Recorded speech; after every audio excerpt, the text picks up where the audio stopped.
দেশের বর্তমান পরিস্থিতি স্বাভাবিক ও জানমালের নিরাপত্তার স্বার্থে নারায়ণগঞ্জের রূপগঞ্জে মার্কেট মালিক ও হিন্দু সম্প্রদায়ের লোকজনের সাথে প্রশাসন ও বিএনপি নেতাদের সাথে মতবিনিময় সভা অনুষ্ঠিত হয়েছে। আজ বিকেলে উপজেলার ভুলতা এবং গোলাকান্দাইল এলাকায় পৃথক এক সভা অনুষ্ঠিত হয়। এ সময় উপস্থিত ছিলেন রূপগঞ্জ উপজেলা নির্বাহী কর্মকর্তা আহসান মাহমুদ রাসেল,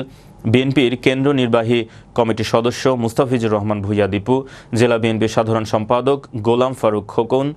উপজেলা সহকারী কমিশনার সিমন সরকার, উপজেলা বিএনপির সভাপতি মাহফুজুর রহমান হুমায়ুন, সাধারণ সম্পাদক ওয়াসির উদ্দিন বাচ্চু, রূপগঞ্জ উপজেলা পরিষদের সভাপতি গণেশ চন্দ্র পাল সহ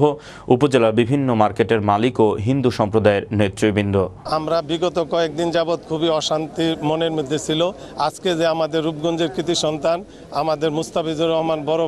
ভাইয়ের নেতৃত্বে আমাদের টিএনউ স্যার, এসিলেন্ট স্যার এবং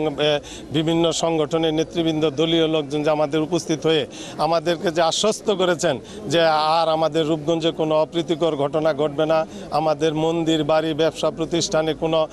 রকম অপ্রীতিকর ঘটনা দুষ্কৃতিকারীরা করতে। আমাদের বিএনপির একদম উপরের থেকে যে নির্দেশটা, এই দেশটা গড়ার জন্য যতটুকু যা কিছু কর দরকার আমাদের সেইভাবে করে আমরা আসলে স্থানীয় যারা নেতৃবৃন্দ যারা রয়েছেন তারা এই মানুষের জন্য চিন্তা করেন, এই মানুষের জীবন জানমাল এগুলি রক্ষা করার জন্য তারা চিন্তা করেন। আমরা তাদের সাথে এই কয়দিন ধরেই আলাপ করছি এবং আজকে আমরা কয়েকটি